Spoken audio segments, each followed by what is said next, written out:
Tum, tum, tum. Aqui estou mais um dia, sob o olhar sanguinário do vigia. Você não sabe como é caminhar com a cabeça na mira de uma HK. E aí, gente, bom dia! Gostam de Racionais? Importante, Racionais cai agora no vestibular, né? Não sei se sabiam disso. Acho que na Unicamp, se não me engano, as letras das músicas deles caem. Gente, bom dia. Espero que vocês estejam bem. Cara, tem muita coisa acontecendo no mundo, né? Eu acho que a gente podia até fazer umas videoaulas de atualidades, porque tem tanta coisa acontecendo no mundo, né? Pandemia, protestos nos Estados Unidos, protestos no Brasil, doença em tudo quanto é canto. Tá difícil, viu, galera? Vocês estão conseguindo dormir? Porque eu não tô. Mas, se vocês quiserem aula de atualidades, a gente pode pensar mesmo em fazer juntinhos. A gente terminou nossa parte de clima, né? E agora a gente entra em geomorfologia, tudo bem? Geomorfologia, amados, é o estudo do relevo. Geo, terra, morfo é forma, ou seja, estudo das formas do relevo, tá?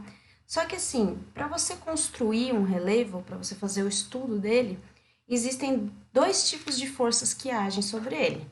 As forças endógenas, imagine que isso aqui é uma placa tectônica, tudo bem? Na verdade, é uma caixa de bis. Ai, professora, tá comendo pra caramba na pandemia? Tô. Então, imagine que isso aqui é uma placa tectônica, tudo bem? Que é a crosta terrestre. A gente vai discutir isso na aula de hoje, certo? E a gente sabe que existem forças debaixo da Terra, né? Que vem do centro da Terra e age nessa placa tectônica, modelando esse relevo. E a gente sabe também que tem forças exógenas, tudo bem? Que atuam sobre essa crosta terrestre e também vai dar características para esse relevo, tá? Então, a gente vai estudar de forma separada. Primeiro a gente vai falar dos agentes endógenos e depois dos agentes exógenos, tudo bem? E só depois a gente vai falar sobre relevo, porque não adianta eu pular lá para planalto, planície, depressão, se vocês não sabem como que é a formação desse relevo, tá? Então, a gente vai começar a aula hoje, a gente vai falar de placas tectônicas, né? Agentes endógenos, o que que é? Tectonismo, ou seja, essa placa tectônica se movimentando, e vulcanismo, tudo bem? Tectonismo, abalos sísmicos e vulcanismo, que é o que a gente vai ver na aula de hoje, tá? E daí, a próxima aula, a gente vê os agentes exógenos, para depois a gente falar sobre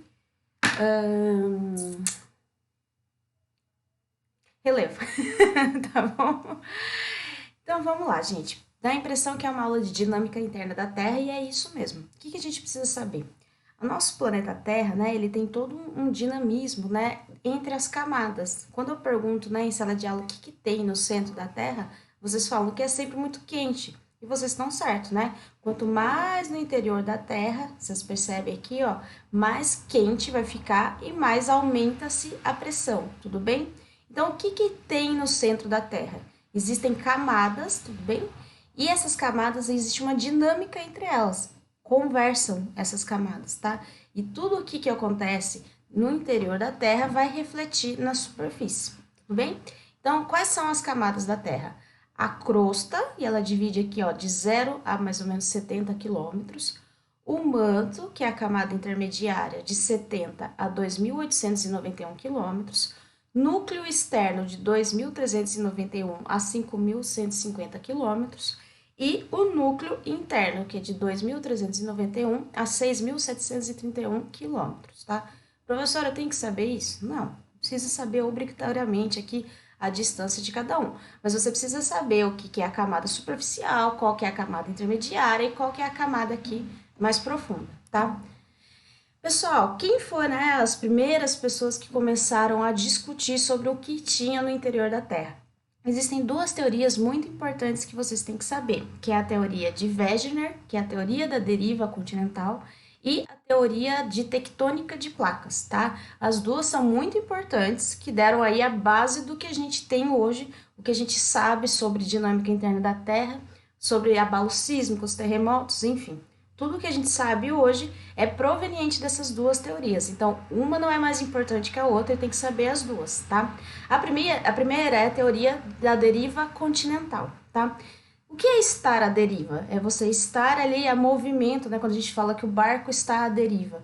Ou seja, ele está em função do vento, né? Para onde o vento sopra, o barco vai, tá? Então Wegener acredita, eu nunca sei se é Wegener ou Wegener, vocês vão ver que cada hora eu vou falar de um jeito, tá? Ele acreditava que os continentes eles estavam à deriva, que algo fazia eles se modificar, mas ele não sabia o que, tá? E da onde que Wegener tirou essa teoria de que talvez a gente tivesse se modificado, né? Existem três informações que ele tirou aí, ó.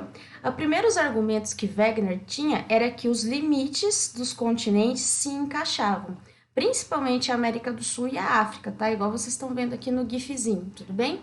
Então, ó, a primeira coisa é quando ele olhava ali o mapa mundi, ele via que existia algo que, né, como se fosse um quebra-cabeça ali que eles se juntavam, tá? Só que só você olhar para um mapa e falar, parece que era junto isso daí, né? Não era o suficiente. Ele precisava de mais teorias, né? Ele precisava de mais evidências. Então ele começou a fazer os trabalhos na área aqui, principalmente, né? Na América do Sul, na África, ali na Austrália, tudo bem? E ele via mais coisas. Ele percebeu, gente, que as rochas que ele encontrava aqui na América do Sul, ele encontrava também na África. Até aí tudo bem, né? Tudo bem, pode ter rochas iguais em lugares diferentes. O que é difícil acontecer, pessoal, é você ter rochas iguais de idades iguais. Ou seja, as rochas que tinham aqui no Brasil tinha a mesma idade geológica das aqui que a gente encontrava na África, tá? Então isso era um argumento super importante para ele na época, certo? Que as rochas, além de serem as mesmas, elas tinham a mesma idade, tá? E a terceira aqui também, que era muito importante, são os argumentos paleontológicos, certo? O que ele percebeu? Que algumas espécies que hoje também já estão em extinção, mas que a gente via que, por exemplo, essa espécie aqui a gente encontrava na América do Sul e encontrava na África também. Essa espécie aqui você encontra na África, na Índia e na Antártica. E olha aqui, essa espécie aqui você encontrava em 4 continentes diferentes, tá? Então, era muito difícil, se a gente for pensar atualmente, né, a distância aqui entre África e Sul, América do Sul, como que um animal ia atravessar o oceano inteiro para chegar em outro continente, tá? Então, assim, só é possível você ter essa configuração aqui, ó, de encontrar animais diferentes em continentes que estão extremamente distantes hoje, se eles um dia fossem unidos, tudo bem? Então, Wegener tinha essa teoria aqui, ó, que é a teoria da deriva continental, que todos os continentes um dia foram unidos, certo? E por conta de alguma coisa que aconteceu, que ele não sabia dizer o porquê, foi se fragmentando, né? Então, depois esse grande continente ele chamava de Pangeia, tá? Depois se separou em 2 supercontinentes que a gente chama de Laurásia e Gondwana, e foi se separando, separando, até a gente chegar ao que é hoje, tá? Qual que foi o problema da teoria de Wegener? Ele não sabia explicar o porquê separou, tá? Fazia sentido, a gente sempre fala que Wegener tinha todas as evidências, só que ele não conseguia comprovar, tá? Porque pensa comigo, tá? Era separar, era junto, separou. Mas por que separou, Wegener? E aí, gente, tá se separando ainda? Um dia a gente vai ficar tudo junto de novo, né? Ele era a pesquisa dele, gente, é do ano de 1912, se não me engano, né? Então ele não tinha ali tecnologia o suficiente para comprovar o porquê que esses continentes se separaram, tá? Então esse é o principal problema. Wegener falece e ele fica desacreditado aí pela comunidade científica porque ele não conseguiu comprovar as evidências dele, tá? Em 1960 vem uma nova teoria, que aí entra a teoria da tectônica de placas, tá?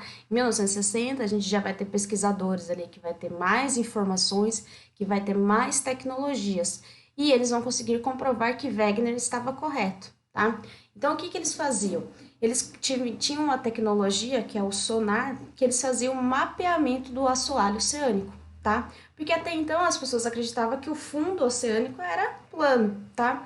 E quando eles fizeram esse mapeamento ali entre a África e a América do Sul, que é o Atlântico, eles perceberam que existia elevações diferentes, tá? E além de ter elevações diferentes, eles viam que tinham rochas jovens nessas áreas, né? rochas que tinham acabado de ser formadas. Se vocês lembrarem, gente, entre a África ali e a América do Sul, a gente tem a Mesoatlântica, né? Que são as dorsais mesoatlânticas. Tudo bem? E a partir dessas informações eles perceberam que existia uma comunicação entre algo que estava dentro da Terra com a superfície, tá? E o que era essa comunicação? As correntes de convecção, tudo bem? Então, o que acontece, gente? Eles descobriram que logo abaixo aqui da superfície existe uma camada que se chama manto. Em alguns lugares eles chamam também de astenosfera, tá? Não é atmosfera, é astenosfera, tá? E essa astenosfera, ela se movimenta, tá? Por conta de um manto ele ter um material mais pastoso, ele consegue se modificar, se movimentar, tá? E isso entra de novo, a gente já viu correntes de convecção falando lá das aulas de circulação atmosférica. Não tem relação com a densidade? Quanto mais quente o material tende a subir, quanto mais frio o material tende a descer, tá? Aqui vai ser a mesma coisa, só que agora a gente está falando de manto, tá? Então aqui, ó, o manto nada mais é uma camada que tem um magma. Se vocês não estão aí familiarizados com a palavra magma, é a lava que a gente vê geralmente no vulcão, tá? Só que quando ela está dentro da terra, é chamado de magma. Na hora que o vulcão expele, né, esse material, é chamado de lava. Ai, que chatice. Não fui eu que criei, gente. Para mim, chamava tudo magma ou tudo lava, tá? Então, o que acontece nesses movimentos de convecção aqui, ó? A gente sabe que quanto mais próximo da superfície, gente, a tendência da temperatura é ser menor, né? E quanto mais profundo, mais próximo do núcleo, por exemplo, a temperatura vai aumentando. Então, diferenças de temperatura vai fazer com que esse magma tenha também densidades diferentes. Então, o que acontece? Esse magma está lá no interior da Terra, altas temperaturas. Esse material vai ficar menos denso. Material menos denso tende a subir. Ele começa a subir em direção aqui à superfície terrestre, certo? Chega aqui próximo da crosta. Na hora que ele chega aqui bem próximo da crosta, a temperatura está bem menor. Então, esse material vai ficar mais denso. Ficou mais denso, a tendência é descer. E isso vai acontecendo. Aumenta a temperatura, o material fica menos denso, sobe. Próximo à superfície, diminui a temperatura, o material vai ficar mais denso, desce. E esses movimentos circulares, que a gente chama aqui de correntes de convecção do magma, faz com que essa placa tectônica, ela se locomova, tá? Então, na verdade, a palavra também placa tectônica aparece pela primeira vez. Antes, acreditava que a Terra ela era como se fosse um ovo, né? Como se não tivesse falhas, como se ela fosse lisinha. E eles descobrem também que, na verdade, a Terra é um ovo fraturado, cheio de falhas. E por conta de ter essa movimentação, né, de convecção aí, faz com que essas placas deslizem sobre o manto, que é o magma, tá? E isso faz com que os nossos continentes se locomovam. Tudo bem? Então, tectônica de placas é quando eles descobrem, então, que existe aqui uma comunicação entre o manto e a crosta, certo? E as placas tectônicas vão se movimentar por conta desses movimentos de convecção, tá? Então, aqui, ó, tá as principais placas que existem no mundo, tudo bem? Algumas são menores, outras são maiores. E como elas se movimentam, você tem que saber que elas têm direções diferentes, tá? Então, agora a gente começa a falar de tectonismo. Lembre-se, né, que a gente vai atrelar tudo isso lá no final da aula com relevo. Então, prestem bastante atenção, tá? Então, só para vocês se situarem, ó, aqui a gente tá na placa sul-americana, olha o desenho aqui do Brasil. E as placas que conversam aqui, principalmente com a nossa placa, é a africana e a placa de Nazca, tá? Mas a gente já vai ver isso. Então, como eu falei para vocês, existem direções diferentes aqui das placas tectônicas. Então, a gente fala que existem os limites convergentes, divergentes e transformantes. São 3 limites de placas que vocês precisam saber, tá? Então, o que acontece? Também tem a questão, amores, de placas com características diferentes. Porque assim, ó, a crosta terrestre tá aqui, tá? E tudo que tá na superfície tá em cima da crosta. tá? Então, existem placas tectônicas, por exemplo, que tem só mar em cima, igual a placa oceânica. Percebe aqui, ó, não tem continente nessa região aqui, é só oceano. Em contrapartida, a placa sul-americana, ela tem o continente, certo? E tem oceano também, mas grande parte dela aqui é continente. Isso também vai ter toda uma dinâmica diferente, tá? Porque as placas oceânicas, elas tendem a ser mais densas, tá? Ah, meu Deus! Peraí, gente. Por que o computador não me avisou? Ai, eu não vou parar o vídeo. Vamos conversando. Então, as placas oceânicas, elas são mais densas. Por que, professora, a placa oceânica é mais densa? Porque elas têm nas características delas mais ferro, certo? Ai, gente, que situação.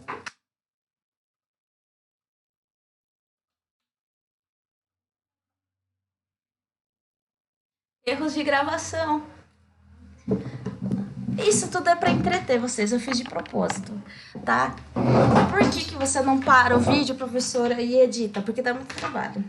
Pronto, já estamos salvos. Me perdoe, tô morrendo de vergonha. Então, voltando. As placas oceânicas, você tem que saber que elas sempre são mais densas que as placas continentais, porque elas têm mais ferro, tá? Isso faz com que elas sejam mais densas. Então, pessoal, o que vai acontecer? Quando duas placas estão indo na mesma direção, ou seja, placas convergentes, ou a gente fala também que placas, né, choque de placas, a placa sempre mais densa, ela mergulha de volta para o magma e a menos densa vai se dobrando, vai se dobrando, vai se dobrando, se dobrando, tá? Então, de novo, a placa mais densa, ela sempre mergulha de volta. Elas não ficam se chocando para todo sempre, gente, tá? Ela sempre, a mais densa, ela vai mergulhar, igual vocês estão vendo aí no desenho, de volta pro magma, vai destruir essa parte dessa magma aqui, né? Porque tá voltando para elevadas temperaturas. E essa placa aqui vai dobrando, dobrando, dobrando, formando cordilheiras. Então, olha aí, ó, os agentes endógenos formando o relevo, tá? Então, choque de placas, você sempre tem que saber que vai ter formação de cadeias de montanha. Então, todo lugar, professora, que tiver cadeia de montanha é porque tem choque de placas? Sim, que é aqui, principalmente aqui, ó, a Cordilheira dos Andes. A placa de Nazca está se chocando com a placa sul-americana, tá certo? E daí aqui a placa sul-americana, por ser continental, vai se dobrando, se dobrando, se dobrando, até formar as cordilheiras, tudo bem? Então, esse aqui é o movimento convergente. Agora, a gente está falando de movimento convergente, só que com placas, duas placas oceânicas, tá certo? Então, o que acontece? Agora, se a gente tem duas placas oceânicas, amores, a densidade é igual. Vocês concordam comigo? Né? Se as duas têm mar em cima, a densidade vai ser igual. Então, o que vai diferenciar aí no caso? A velocidade das placas. Eu vou mostrar para vocês depois, elas também têm velocidades. Algumas andam 5, 6 centímetros por ano, outras andam 10 centímetros por ano, tá? Então, o que acontece?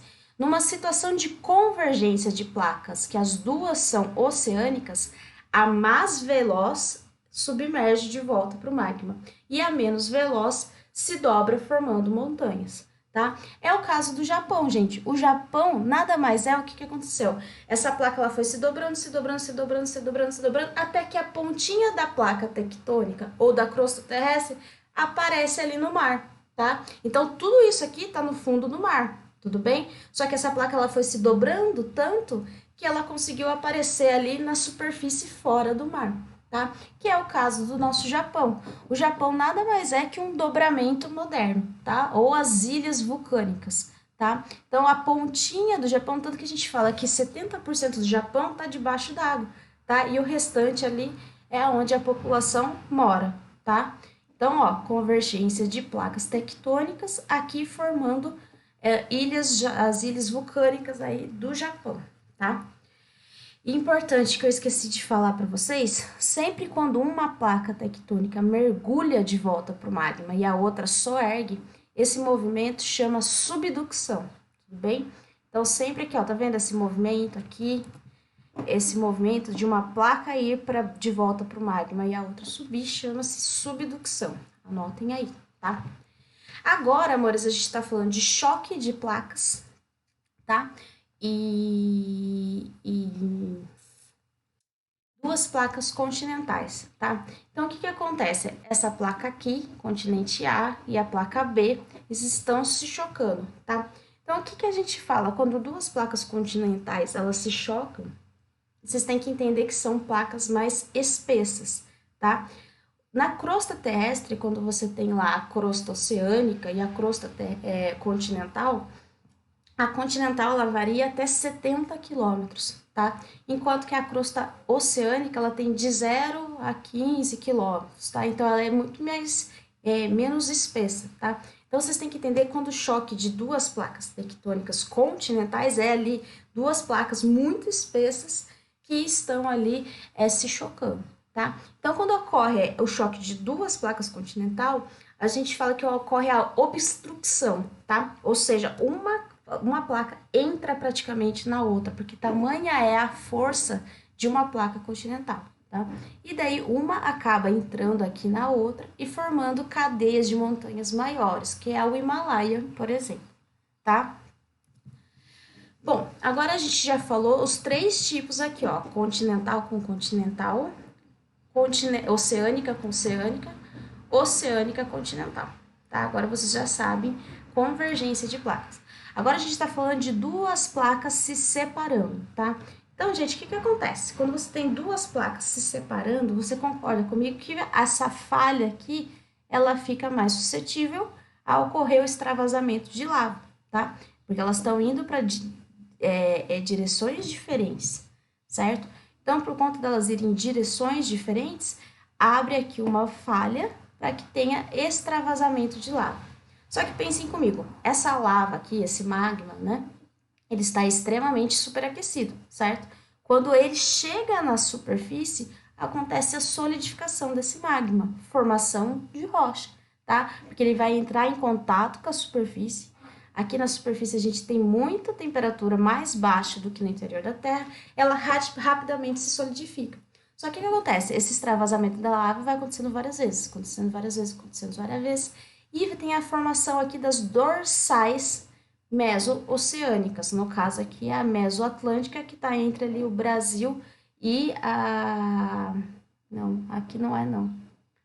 Falei besteira, tá? Mas aqui tá a dorsal mesoatlântica, que tá a América do Norte e a Europa aqui, tá? Então, essa separação de placas e solidificação desse magma no fundo do mar tem formação de cadeias de montanhas no fundo do mar, né? Se vocês pegarem, deixa eu ver se eu trouxe aqui, não trouxe. Se vocês pegarem, por exemplo, imagens do Google Earth, vocês vão ver ali que essa área ali no Atlântico, que separa ali a América da Europa e a África, vocês vão conseguir ver como se fosse uma área mais elevada no mar, tá? Chama dorsal porque lembra como se fosse uma espinha mesmo, né? Que a gente fala que é a nossa dorsal, né, da nossa coluna, parece como se fosse uma espinha mesmo. E é uma cadeia de montanha no fundo do mar. Então, de novo, ó, o tectonismo, formação de relevo, no caso aqui, as dorsais mesoatlânticas, tá? E o último limite que é importante também é os limites transformantes, tá? Aqui, ó, o que é importante a gente lembrar? Que quando tem convergência de placa, uma placa não volta de volta para o magma, essa placa, quando ela volta para o magma, tem destruição de rocha, né? Porque a crosta ela é sólida, só que quando ela volta para o magma, temperaturas muito elevadas, essa rocha vira magma de novo, tá? Então a gente sempre fala que em convergência de placas existe destruição de rocha. Em contrapartida, quando você tem separação de placas tectônicas, você tem formação de rocha. Agora, quando a gente fala de limite transformante, você não tem nem formação nem destruição de rocha, porque é como se essas placas só tivesse uma esbarrando na outra, tá? E isso tem ali as formações de falhas, que é o exemplo que eu trouxe aqui de San Andreas, nos Estados Unidos, tá? Como eu falei aqui, ó, para vocês, as placas, elas têm velocidades diferentes, tá vendo as setinhas? As setinhas, elas têm aqui, dando a informação para vocês da direção para que elas estão indo, tudo bem? Então, aqui, ó, a placa sul-americana, ela caminha de 10 a 11 centímetros em direção à Nazca, tá? A de Nazca. E a de Nazca anda de 6 centímetros aí em direção ao sul-americano, tá? Então, por conta de ter aqui essas velocidades diferentes, elas também vão ter características diferentes, tá? O que acontece, gente? Lembra que eu comentei com vocês que tudo que tá na superfície é... Eu tô achando que eu vou deixar essa aula. Deixa eu ver aqui. Deixa eu pensar. Eu acho que eu vou deixar para a próxima aula para não ficar muito assunto numa mesma aula. Tudo bem? Daí a próxima aula a gente fala de abalos sísmicos e vulcanismo. Que doideira que foi essa aula hoje, hein? Me desculpe, agora o vizinho tá com o liquidificador ligado, não sei se vocês estão ouvindo. Mas enfim, gente, eu vou parar por aqui para não ficar uma aula muito extensa e vou gravar a próxima para vocês ficarem melhor, ficarem assuntos também repartidos, eu acho que fica melhor. Tudo bem? Então tá bom. Eu já volto com a próxima. Eu tô toda atrapalhada hoje. Vocês têm que me perdoar, tá? Eu já volto. Um beijo. Até mais.